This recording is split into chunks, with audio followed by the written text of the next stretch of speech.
France Info. Et tout est plus clair. L'auteur de l'attaque au couteau à la préfecture de police de Paris s'était réjoui après l'attentat de Charlie Hebdo. Il s'en était satisfait auprès de son entourage. Voilà les dernières informations du service police-justice de France Info ce matin, alors que le parquet antiterroriste est désormais en charge de l'enquête sur cette attaque qui fait 4 morts et 2 blessés. Son auteur, Michael Harpon, un informaticien travaillant à la préfecture, à la direction du renseignement plus précisément, a été abattu. Bonjour Denis Jacob. Bonjour. Vous êtes secrétaire général du syndicat Alternative Police CFDT. Merci d'avoir répondu à notre invitation sur France Info. Vous dites ce matin ne pas être surpris que la piste terroriste soit privilégiée. Vous avez plus d'éléments sur le profil, sur le parcours du tueur ?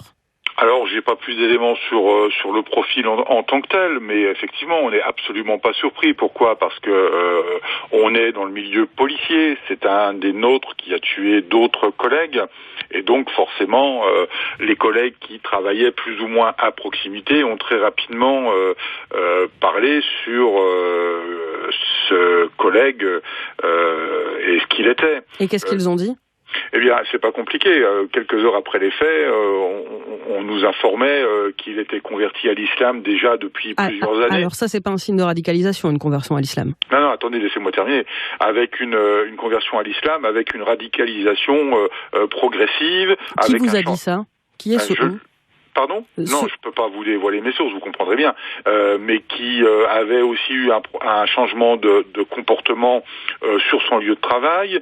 Voilà, on a eu des éléments d'information dès le départ qui nous orientait plutôt vers une radicalisation d'un fonctionnaire de police. Donc c'est pour ça que nous disons aujourd'hui que ça ne nous surprend pas. Par contre, là où il y a des interrogations et des policiers posent des questions et attendent des réponses, s'il est radicalisé, comment se fait-il que sa direction ne l'ait pas détecté ? Est-ce qu'elle était informée ? Voilà. Est-ce qu'il y a eu des signalements de faits par d'autres collègues ? Alors si on pose ces questions, vous imaginez bien qu'on a déjà quelques éléments de réponse, sinon on ne poserait pas les questions. Et quels sont-ils ? Et y a-t-il eu des signes avant-coureurs sur un changement de comportement ? On sait qu'il y a eu des choses dites au sein de ce service par certains fonctionnaires par rapport à ce collègue. Donc, quelles choses ? C'est ce que je viens de vous dire sur la problématique de cette radicalisation progressive et de ce changement de comportement. Donc nous, ce que l'on veut savoir, c'est est-ce que l'administration le savait ? Pourquoi n'y a-t-il pas eu alors un suivi plus précis de cet agent, puisque l'on sait qu'au sein de la police nationale, il y a un certain nombre de policiers, et ça c'est un secret pour personne, qui sont radicalisés. Donc quel en est exactement le suivi ? Quelles mesures prendre pour faire attention que ça ne se reproduise pas ? Et puis avoir une responsabilité et de la part de certaines autorités si elles étaient au courant de ce qui s'est passé. C'est un vrai choc et un traumatisme dans notre institution, vous le comprendrez bien. C'est la première fois qu'un tel drame se produit parmi nos collègues. Donc la question c'est, est-ce qu'il y a eu une faille ? Mais voilà, est-ce qu'il y a eu une faille ? Alors, le débat ne tourne pas autour de la sécurité de la préfecture de police elle-même. C'est pas la sécurité d'accès à la préfecture qui est remise en cause, mais un fonctionnaire comme celui-là, radicalisé au sein de la direction du renseignement de la préfecture de police, ça pose interrogation et ça peut poser naturellement et légitimement inquiétude auprès de mes collègues. Denis Jacob, donc l'enquête va devoir déterminer si cet homme s'est radicalisé avant de mener cette attaque au couteau à la préfecture de police. Vous me dites un certain nombre de policiers sont radicalisés. Combien ? J'ai pas le chiffre exact aujourd'hui. Il y a un rapport qui a été publié il y a quelques mois maintenant. C'est quelques dizaines de policiers. C'est pas des centaines, bien évidemment, mais ce sont quelques dizaines de policiers qui nécessitent un suivi et puis peut-être de se poser la question est-ce que des policiers radicalisés, même s'il faut pas aller jusqu'à la démarche terroriste, radicalisé ne veut pas dire que c'est quelqu'un qui va passer forcément à l'acte, mais toujours est-il qu'il faut se poser la question de la présence de policiers radicalisés dans notre profession, mais pas que. Puisque hier après-midi et avant même que le parquet antiterroriste ne soit saisi, j'apprenais qu'un message d'information avait été diffusé dans d'autres administrations françaises pour sensibiliser à la radicalisation en attirant l'attention et la vigilance sur ce sujet-là et la conduite à tenir en cas de détection. Message envoyé après cette attaque à la préfecture de police, donc. Oui, tout à fait. Hier vendredi 4 octobre, après 13h, un message a été envoyé dans certaines administrations administrations par courriel avec une fiche très précise sur la conduite à tenir. C'est quand même une drôle de coïncidence. Message envoyé par qui ?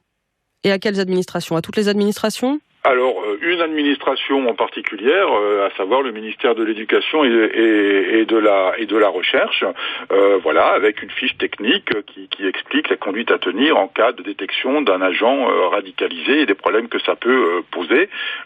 Donc c'est un peu surprenant. Et cette directive, elle vient d'où ? D'un référent en sécurité au sein de ce ministère, mais ça, moi, j'ai pas d'entrée là à ce niveau-là, donc il faut voir avec l'administration concernée. Mais voilà. Pour vous, c'est un signe, oui. Ça témoigne qu'il y a un problème de radicalisation dans les administrations françaises et qu'il faut se pencher sur ce problème-là et puis y apporter des réponses et des solutions. On ne peut pas rester comme ça dans l'expectative de savoir qu'il y a des agents de l'État qui seraient radicalisés et qui potentiellement pourraient aller au-delà de cette radicalisation en passant à l'acte et en provoquant un attentat. Donc il faut se poser la question de la présence de ces agents-là et qu'est-ce que l'on doit mettre en place comme mesure pour éviter de connaître un drame comme celui qu'on a connu à la préfecture de police jeudi. Et pour revenir sur cette attaque au couteau à la préfecture de police, son auteur qui est donc soupçonné de radicalisation puisque le parquet antiterroriste est saisi de l'enquête, il était habilité au secret défense. Il travaillait comme informaticien à la direction du renseignement. Secret défense, ça veut dire quoi ? Ça veut dire qu'il y a des enquêtes tous les 5 ans pour renouveler cette habilitation, pour l'attribuer. Est-ce qu'il faut les faire plus souvent, ces enquêtes ?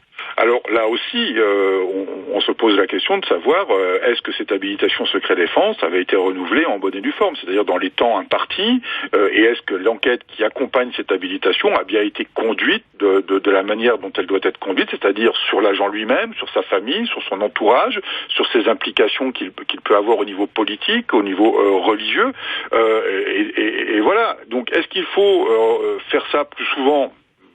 Peut-être qu'il faut se poser la question. Là où il faut, par contre, se poser la question, c'est que malgré cette habilitation, s'il avait été signalé qu'il y avait un changement de comportement, pourquoi, entre-temps, il n'y a pas eu une nouvelle enquête, un nouveau criblage qui a été fait, si jamais on avait des éléments qui indiquaient un comportement inhabituel et potentiellement dangereux. Aujourd'hui, ils sont dans quel état d'esprit, vos collègues à la préfecture de police de Paris ? Les collègues sont choqués, traumatisés d'une part parce que on a été touché en plein cœur. Je veux dire, ça s'est jamais produit au sein de l'institution policière que l'un des nôtres tue d'autres de nos collègues. Donc il y a une énorme tristesse et puis il y a ces interrogations sur comment un agent qui était affecté à la direction du renseignement a pu passer à travers les mailles du filet. C'est juste. Vous attendez quoi, votre ministre, du ministre de l'Intérieur, Christophe Castaner ? Du ministre en tant que tel, j'attends déjà qu'on ait...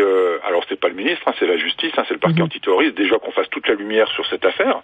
Et puis du ministre de l'Intérieur, le cas échéant, qu'il y ait peut-être une enquête administrative pour vérifier s'il y a eu des failles dans la gestion d'un tel profil. Et rapidement, dernière question, Denis Jacob, si faille il y a eu, est-ce que Christophe Castaner doit démissionner ?